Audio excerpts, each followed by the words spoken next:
Disarms. Roworth has 4 disarms. Okay, and remember that the goal of the disarm isn't necessarily to, steal my opponent's sword. It's to disarm in a way where he cannot make any opposition. Okay, so it's going to give me an opening in a different way where he can't even recover it to any possible guard.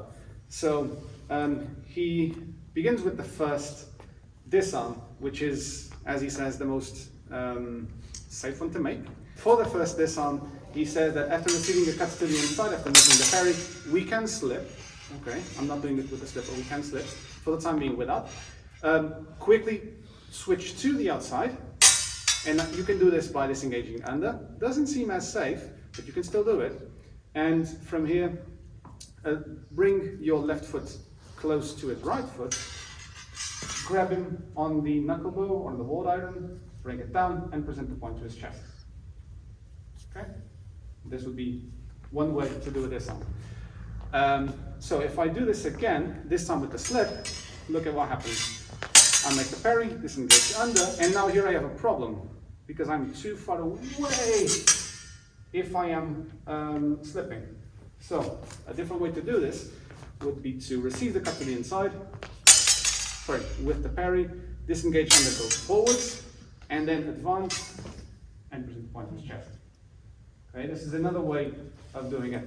Now, because I think that disengaging under is, and mind you, there isn't necessarily a correct way, isn't exactly safe to disengage under. The other way that you can do this is by receiving the cut, switching to the outside, and advance.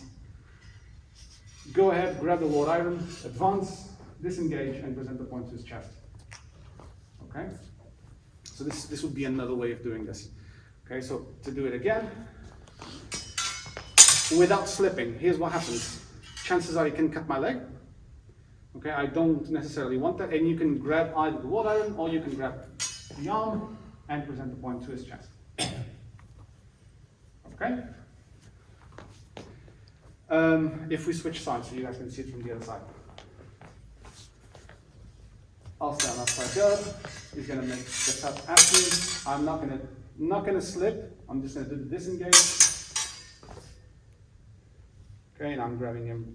In this case on the wall iron, I can actually grab it both ways. Try to avoid grabbing the blade.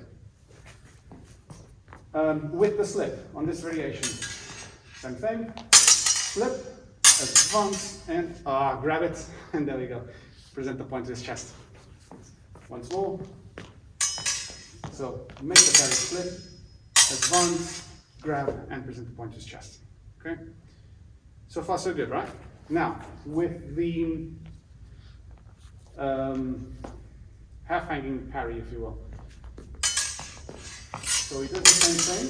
I do the slip, rotate to the outside, advance, grab him, and advance with the left leg and present the point to his chest. And if you do it without the slip, be mindful as not to get yourself cut on the leg. So again, cut on the inside, rotate. See, in this case it was fine. He didn't actually cut me. If he had a little bit more reach, maybe I wouldn't be able to. Advance with the left leg, grab, and present the point to his chest. Okay, so these are all possible variations of the first disarm done. Okay, thank you very much. Switch sides. Great. The other one, the other disarm that can be made, can be a little bit tricky, and we need to do this very, very carefully as not to hurt our partners. Which is, if he is on an outside guard, hanging guard actually. Okay, so if he is on an hanging guard, there are two ways of doing this disarm. I can cut 3 to the point of his blade, but he mentions there, again, this isn't exactly explicit in the manual, he just has to cut 3 at the feeble, while you traverse to the left. So, but there's basically two ways. You can cut from below or from within. Okay, I'm not exactly sure if you guys can see this 45-degree angle to the camera. There we go. So I can make my cut 3 here or here, because there's still a cut 3 anyways. Okay, go over that. And be mindful of doing this very slowly, because this can actually damage the wrist. Okay, so from here, we cut 3, and then we need to traverse to the side, which means then we'd be able to cut and recover. Okay, so it really yanks the sword away, and technically he would be disarmed. Right, so again, you can cut from below, present the point here, and you can recover. Okay, and you very easily can, make the cut and drop back the sword down to cut him in the arm. That's one disarm. The second variation of the same disarm is to cut him on the inside portion of the blade. So instead of cutting from here, I'm going to cut him, like so. Perfect. I'm going to cut him here. So if I do it here, this one can actually, okay? And he gets completely disarmed. Okay, you okay? Yeah, sure? Nice. I'm going to do it again. So the same thing. And he would be disarmed. All right? Okay. All right, so is that clear? Okay, so you have two variations of these two disarms, so that's 4 variations if you want to try, but he also has the easier ones. And the easier ones depend on how tired my opponent is. So if my opponent is very tired, remember something. We are in a context where if I'm tired, I'm not relying on my sword to stay alive. I'm just tired. I'm not going to die. I'm, practicing. Which means that if I'm very tired, chances are I'm going to withdraw my sword and raise my point. Because I still want to make some parries. But generally speaking, if I have a very aggressive opponent and I'm very tired, I will try to extend my arm and extend my sword, and I'll be very tired without, being in a proper guard. My point is going to drop because I still want him not to kill me. Whereas we're all geared up, we're all protected, so I'm just going to be lazily back here. So no, I would be like super tired on my arm, and I would try to keep him at bay. So let's pretend that Vegas is very tired. Just pretend.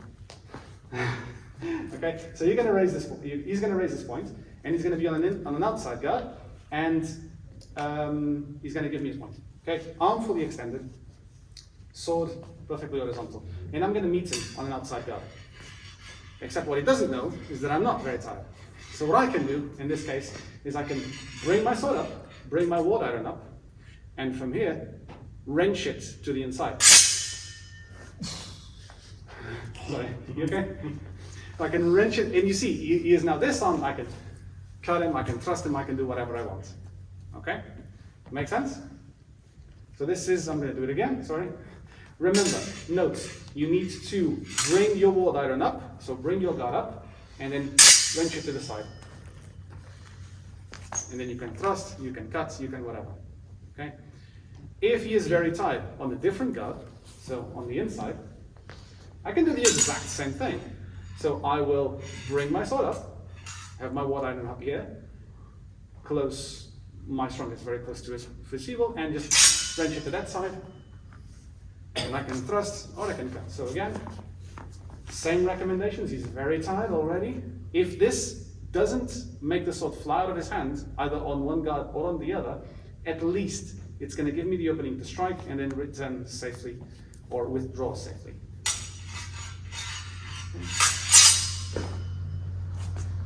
Okay? Make sense? 4 disarms? Yeah? Do you want me to go through all of them again? So I'm going to go through all of them again just so you guys have an idea of what you can do. So again, first one is that, oh, I forgot to film one of the other ones in reverse. It's fine, I'll do it again. So, first one, both on outside guard, he cuts at my inside. I slip, disengage under, and advance with the left leg, present the point. Okay, that's one.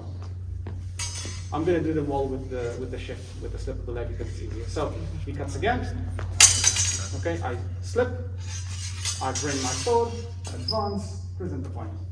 You can do this one with the slip or without the slip. Second one, he is on a hanging guard, in the hanging guard. Okay, so I cut from below, traverse, and bring my sword up. Okay, so that's one. The other variation of the same disarm, instead of cutting from below, I cut to the side. Okay, if we switch sides because we didn't film it before. He was on a hanging guard. Now you're probably going to be able to see what I'm cutting. So if I cut from below, I cut here. And then I recover.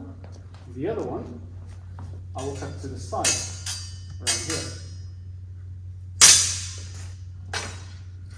Okay, and he is disarmed. Switch sides again. So these are the first two. The second pair of disarms is if he's very tied, arm extended and an outside guard. Like fully extended, there we go, lovely. He is so tied. Bring the foot up, wrench, cut, recover. Okay, if he is very tight on the inside, oh, sorry, I forgot to disengage on the other end. Sorry, from here, bring it up, disengage, thrust or cut, doesn't matter. I'm going for the thrust because, you know, squadrons are easier to thrust.